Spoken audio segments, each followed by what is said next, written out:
Fala galera, beleza? Aqui é o Pinho. O que eles não querem que você saiba. Hoje a gente vai falar sobre lockdown. This is a surprise. Overwhelmingly, the people were at home. Where there's been a lot of speculation about this. A lot of people, again, had opinions. But if you notice, 18% of the people came from nursing homes. Less than 1% came from jail or prison. 2% came from the homeless population. 2% from other congregate facilities. But 66% of the people were at home. We thought maybe they were taking public transportation, and we've taken special precautions on public transportation, but actually no, because these people were literally at home. 2% took car services, 9% were driving their own vehicle. Only 4% were taking public transportation, 2% were walking. 84% were at home, literally. Were they working? No.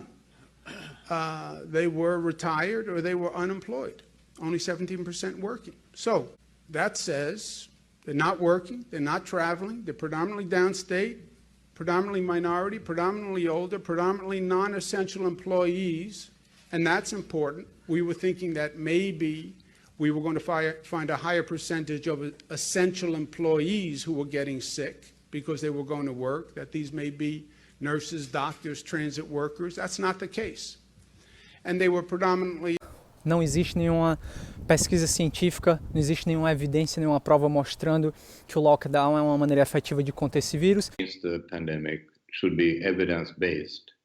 And when you start looking around for the measures that are being taken now by different countries, you find that very few of them have the shred of evidence base. But one we know that's known for 150 years or more, and that is washing your hands is good for you and good for others when you're in an epidemic. But the rest, like border closures, school closures, social distancing, there's almost no science behind most of these. Mas isso não é novidade, também não existe sobre o uso da máscara, e a gente vê que isso tudo está aumentando aí no Brasil, a fiscalização está aumentando com relação ao uso da máscara e a gente está criando monstros. Puta, cara, você é um idiota, meu. Você não tem consciência nenhuma aqui, ó, todo mundo de máscara. Meu amigo, eu vim aqui, eu tenho uma avó de 83 anos, está na minha casa. Você te deu a máscara, usa a máscara pro seu bem, pro nosso. Por que o senhor não compra o seu produto e vai embora? Porque você tá me incomodando. Você tá incomodando a mim e a todo mundo aqui. Porque se você estiver doente, você vai contaminar as pessoas que aqui estão. Você não tem consciência. Você não tem consciência da coletividade. Você é egoísta, você só pensa em você. Você está errado. Para de ser idiota e coloca a porra da máscara. Então sim, porque você tá me ofendendo. Você tá errado. Mas tá no decreto que ficou aqui no rosto? O senhor não tá vendo reportagem, o senhor não tá assistindo televisão, o senhor não tá vendo todo mundo. Meu amigo, coloca essa máscara, por gentileza. Ó, por gentileza, coloca essa máscara, por gentileza. Não encosta em mim. Coloca essa máscara, por gentileza. Não existe nenhuma lei que te autoriza a encostar em mim. Foda-se! Não encosta em mim. Foda-se, coloca essa porra dessa máscara aí. Não encosta em mim, encosta em mim, hein? Não encosta em mim. Porra, você é idiota, cara. Cara, olha o que você tá fazendo, você tá querendo me agredir. As pessoas têm medo de alguém que não usa máscara, porém não tem medo de ir lá tocar, tirar a máscara e colocar na boca da pessoa. Então, em que tipo de mundo vivemos, que tipo de ambiente cria certos babacas como esse cara? É o mundo em que vivemos hoje, onde a gente vê aí na televisão o tempo todo mundo tomando medidas extremas que não justificam a ciência, nem as evidências, nem os números de mortes, nem os números de casos dão suporte para esse tipo de decisão. Porém, acontece. Você vê aí o Imperial College of London lançou no início de março, falando que nos Estados Unidos teriam 2,2 milhões de mortos, na Grã-Bretanha teriam 510 mil mortos. E esses números, como toda estimativa que está sendo lançada aí, inclusive para o Brasil também, falaram que ia morrer 1 milhão de pessoas, depois reduziram para 700, e se fosse feito um extremo lockdown seriam 44 mil até o final de abril, e foi aí menos de 7 mil no final de abril.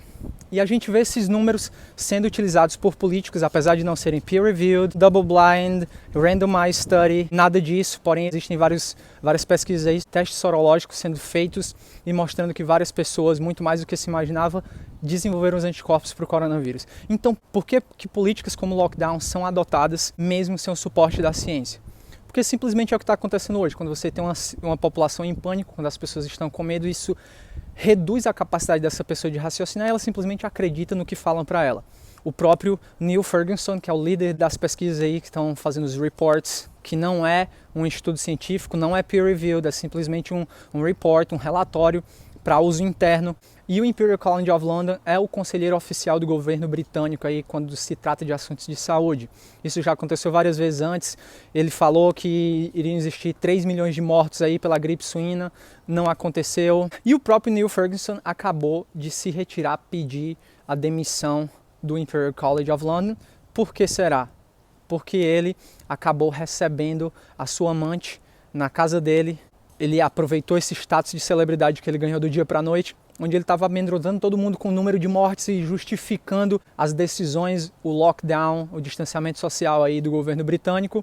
Ele era altamente contra as pessoas de domicílios diferentes se reunissem, você não poderia ter nenhum contato, porém a amante dele deixou seus filhos em casa, o seu marido, e foi até a casa dele. Depois que isso foi descoberto, ele não teve outra alternativa senão renunciar o cargo dele no Imperial College of London. E os políticos utilizam esse tipo de estudo, relatórios, que não é nenhum estudo na verdade, não é peer-reviewed, está se demonstrando que está sempre fora completamente. E você aí no Brasil, pessoas que politizaram como esse cara da fila, se sente ameaçado por uma pessoa sem a máscara, porém ele não se sente ameaçado pelo vírus em pegar a máscara do cara que estava na boca, tocá-lo e colocar de volta. O que é, com certeza, um atentado muito maior contra a liberdade daquele indivíduo de não ser tocado por ninguém. E a gente não para pensar nisso porque a nossa motivação é puramente política. Você vê aí em Fortaleza, acabou de ter o lockdown a partir da meia-noite de ontem. Um dia antes foi traçado de celulares, disseram que foi o dia em que teve o maior número de circulação de pessoas fora, mesmo antes da quarentena. Então, o que é que você imagina? Que esse vírus é consciente, ele realmente pensa, pessoal, a partir de amanhã eu vou começar a infectar as pessoas, certo? Hoje não, hoje é o último dia, você pode sair, pode ver o pôr do sol, pode ir para a beira-mar de Fortaleza sem problema, pode tirar fotos, porém, amanhã o bicho vai pegar, eu vou começar a atacar as pessoas. Claro que não, galera. Já que a gente se diz alguém que se baseia em ciências, se baseia em evidência, vamos começar a pensar um pouco. Esse cara com certeza que estava na fila, ele com certeza não se preocupa com ciência. Ele se preocupa em estar certo, em impor a vontade dele nos outros.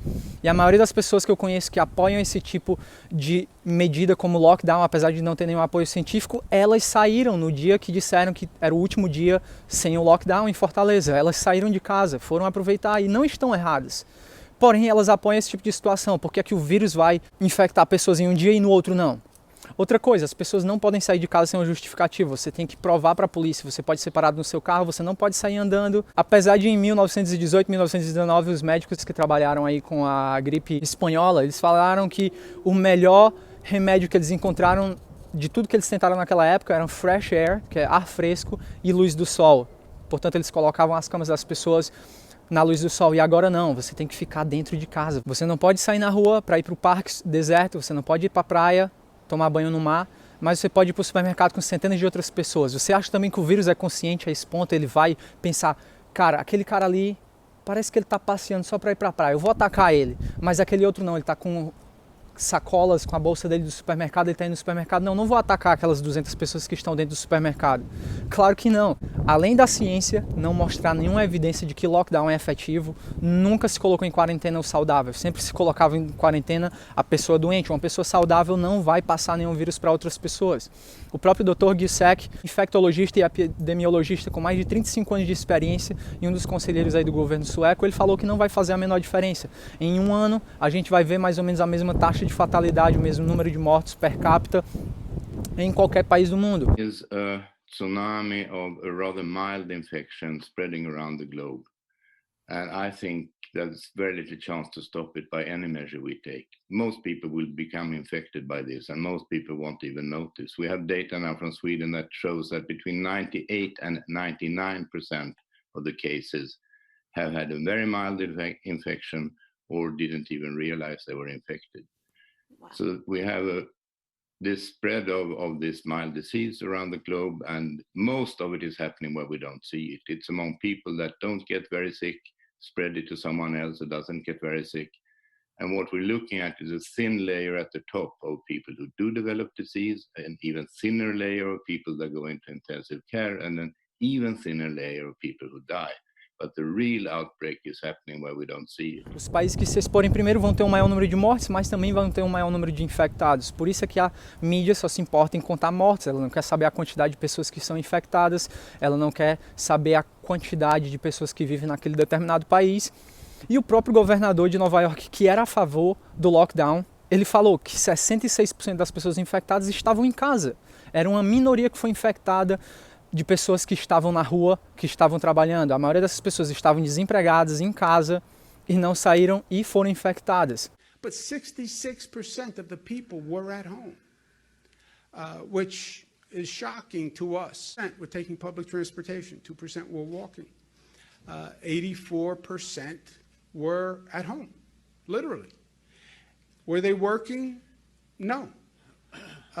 They were retired or they were unemployed. That maybe we were going to find a higher percentage of essential employees who were getting sick because they were going to work, that these may be nurses, doctors, transit workers. That's not the case. Aí quando você percebe todas essas incoerências, tanto a falta de evidência científica para dar suporte aos tipos de políticas que estão sendo adotadas, tanto o governador de Nova York aí mostrando os números e mostrando que as pessoas que estavam sendo infectadas eram as pessoas que estavam em casa. Mesmo assim, você ainda vê essa supressão da liberdade no Brasil e no mundo, porque políticos não ligam para a ciência, eles não querem saber, eles não querem tomar atitude que vai levar em consideração o bem-estar da população. Não é isso que eles querem. O que é que eles querem? Poder. E é isso que eles estão conseguindo. Aqui nos Estados Unidos já começou a se desenvolver um projeto aí de contact tracing, que na verdade é vigilância em massa. Ele vai pegar pessoas infectadas e vai traçar todos os seus contatos, vão contratar milhares de investigadores e as pessoas que tiveram contato com aquela pessoa que foi infectada, se elas viverem numa casa com outras pessoas, aquela pessoa, mesmo sem ser testada, ela vai ser retirada e vai ser colocada num lugar seguro, contra a sua própria vontade. É isso que está acontecendo. But the purpose of this program is to bring on people. We're going to start with 10 people. We may bring on up to 50 or even more who have COVID-19.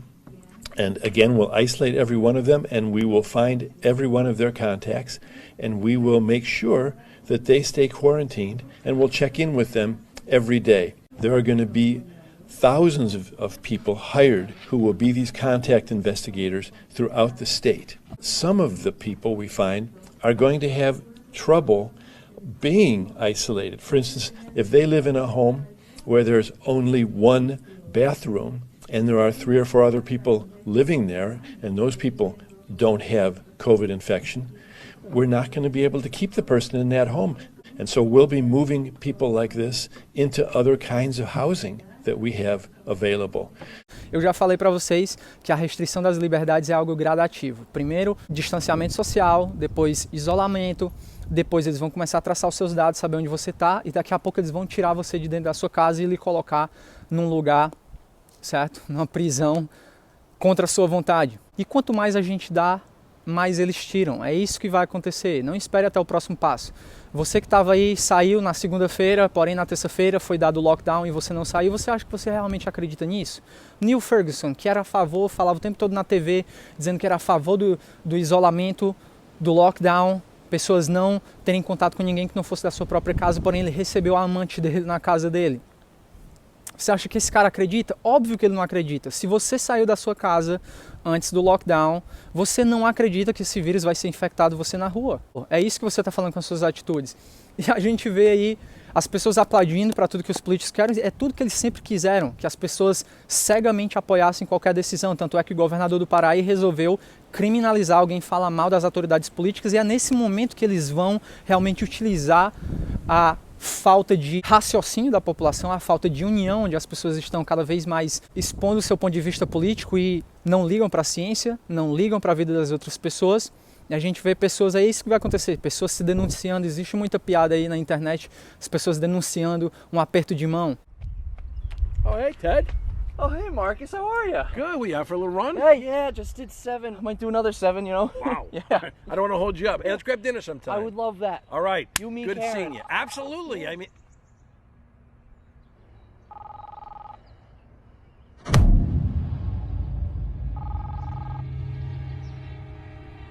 What's your emergency? Hi, yeah. I got a couple handshakers right in front of me. Okay, sir, are they still in the vicinity? Yeah, I'm staring at them right now. Seriously. Estão usando máscaras nenhumas. Run.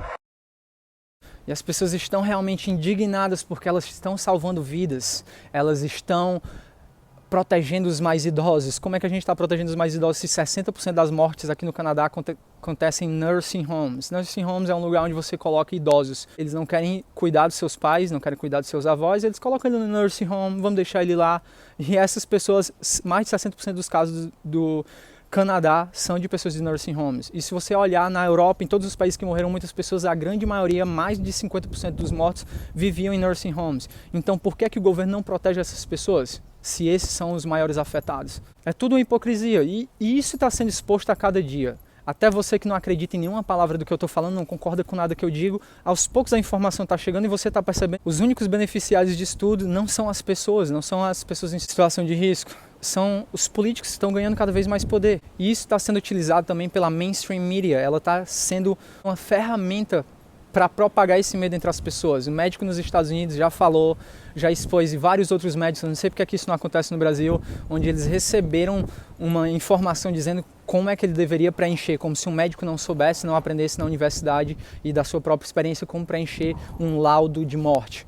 Well, last Friday I received a 7-page document that sort of told me that if I had an 86-year-old patient that had pneumonia but was never tested for COVID-19, but sometime after she came down with pneumonia, we learned that she had been exposed to her son who had no symptoms, but later on was identified with COVID-19, that it would be appropriate to diagnose on the death certificate COVID-19.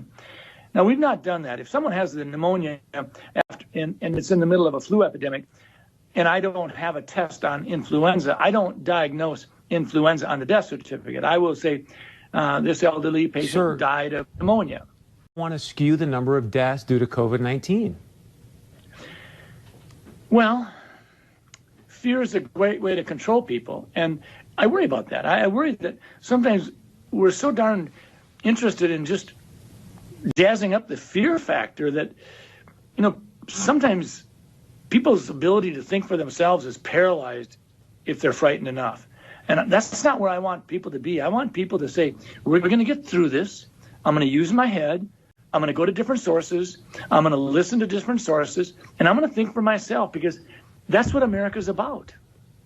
E é esse tipo de coisa que a gente está vendo. Eu acredito que algumas pessoas são ingênuas, certo? Elas realmente acreditam que a Organização Mundial da Saúde, o governo do seu estado, da sua cidade, está realmente pensando nos vulneráveis. A maioria dessas pessoas são ingênuas, mas existem muitas pessoas de má fé que realmente estão utilizando isso como arma política para jogar as pessoas umas contra as outras, para tentar justificar seus pontos de vista.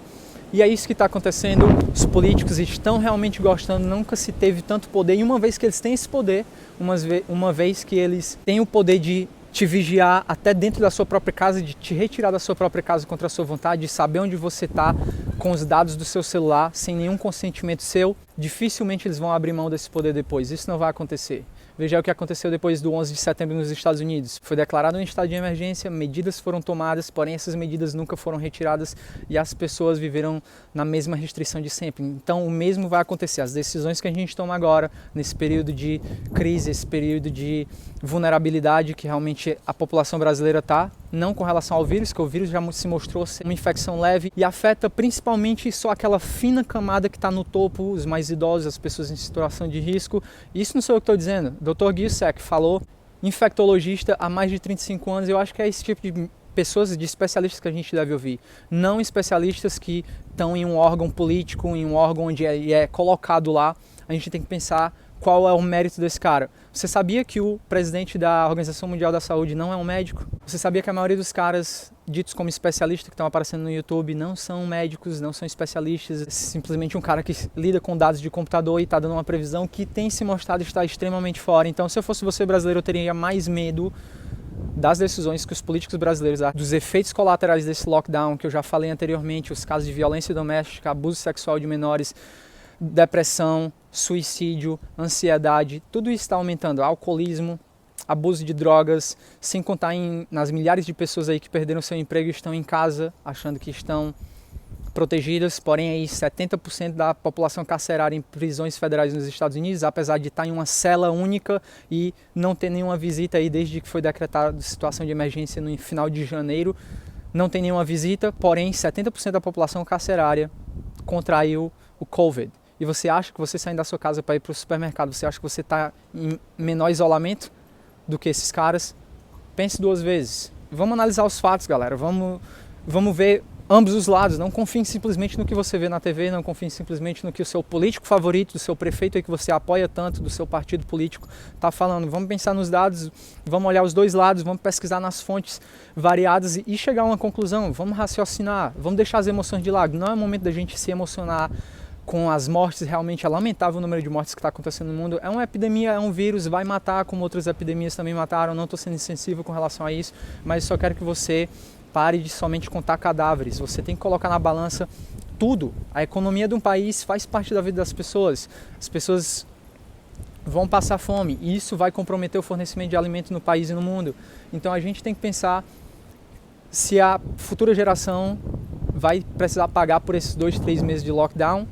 De acordo com alguns especialistas aí, Bill Gates e a Organização Mundial da Saúde, eles querem que só volte ao normal, o novo normal, em 18 meses, quando vierem com a vacina, apesar de não existir nenhuma vacina para coronavírus, apesar de coronavírus estar aí desde a década de 60, nunca foi desenvolvida uma vacina efetiva para coronavírus, porém eles dizem que vão conseguir uma vacina aí segura nos próximos 18 meses. Eles querem que você espere só 18 meses, é isso que a gente está pedindo para vocês. Não vou dar nenhum dia, vou sair na rua sem máscara, vou sair na rua enquanto eu puder, e eu acredito que a gente não deve ser tão dócil e tão obediente a esse ponto. A gente deve se perguntar se realmente as decisões que estão sendo tomadas têm embasamento científico em primeiro lugar e se elas realmente são tomadas pensando no nosso melhor, na proteção da vida das pessoas, na proteção da saúde física e psicológica das pessoas, nessa população de vulneráveis. E você pesquisa um pouco, você vai chegar à conclusão de que nem político, nem mídia, nem órgãos corporativos, nem grandes empresas farmacêuticas estão realmente interessadas no seu bem-estar. Então é isso aí, galera. Comente embaixo. Principalmente você que discorda de mim, eu quero ouvir qual é o seu argumento. Eu quero ver se é um pouco diferente do que eu tenho visto na TV, porque eu assisto TV, eu vejo os dois lados. Eu vejo especialistas de um lado, eu vejo especialistas do outro. E realmente isso que está acontecendo só está beneficiando quem tem o poder das mãos e não a você. Então valeu, galera. Até a próxima.